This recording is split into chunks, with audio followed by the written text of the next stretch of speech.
Beliau insya Allah orang-orang yang punya apa namanya, punya amal banyak insya Allah. Karena termasuk pondok ini untuk diketahui oleh semuanya, setelah itu berkembang Al-Bahjah kemana-mana, itu adalah dari Bauti sama Agung. Ada satu tanah yang beliau miliki dan mungkin tidak ada yang lainnya, mungkin apa hanya itu saja. Pokoknya itu adalah ibaratnya satu-satunya yang paling berharga.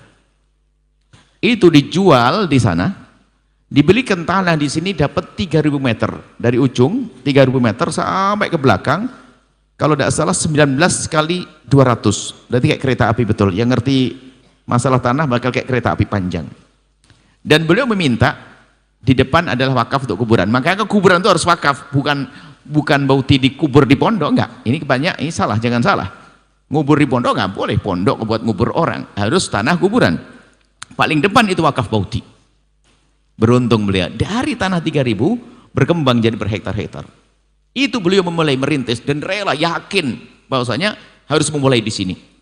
Kita beli tanah di awal-awal, kemudian setelah itu para pejuang-pejuang membelikan sebelahnya, terus sampai berkembang dengan Al-Bahjah yang lainnya. Itulah suri keteladanan pendidik-pendidik seperti Bauti. Bauti nggak banyak ngomong kok, karena memang nggak punya bahan juga, karena beliau secara ilmu belajar, tapi ilmu batinnya, kenal Allahnya luar biasa.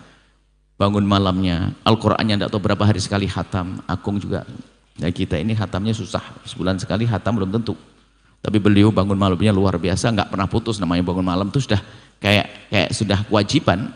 Bangun malamnya, bangunin kita itu setelah beberapa waktu beliau bangun malam. Bangunin kita setelah beberapa waktu. Dan kalau bangunin kita mesti dengan peluk dan ini sampai, Masya Allah. Harapan kami kenapa kita hadirkan kisah semacam ini? Kami rindu bahasanya Bauti-Bauti itu muncul yang dengan seperti itu. Kemudian mertua-mertua kalian juga mertua-mertua yang dukung dakwah, enggak dikit-dikit, wah kamu belum ini. Sampai mohon maaf Yus ya, 6 tahun saya tidak belikan baju sama istri, 6 tahun ya.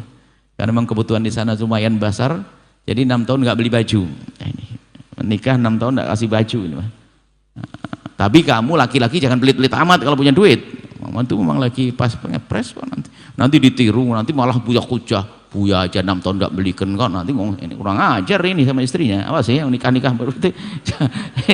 Ini memang itu kondisi di sana, bayangkan kondisi di sana, kemudian setiap akhir bulan sudah nggak ada duit dan sebagainya. Ya, padahal kalau pulang banyak makan di rumah. Tapi karena beliau mendampingi suami yang belajar, alhamdulillah, sehingga kita nyaman belajar dengan mertua yang nggak pernah rewel, nggak pernah nuntut, nggak pernah macam-macam. Masya Allah, alhamdulillah. Itulah orang-orang pilihan Allah yang dipilihkan untuk kami. Coba kalau mertua nuntut, kamu bisa ngapain sih, buatin apa, istrimu kau kasih apa? Waduh, stres.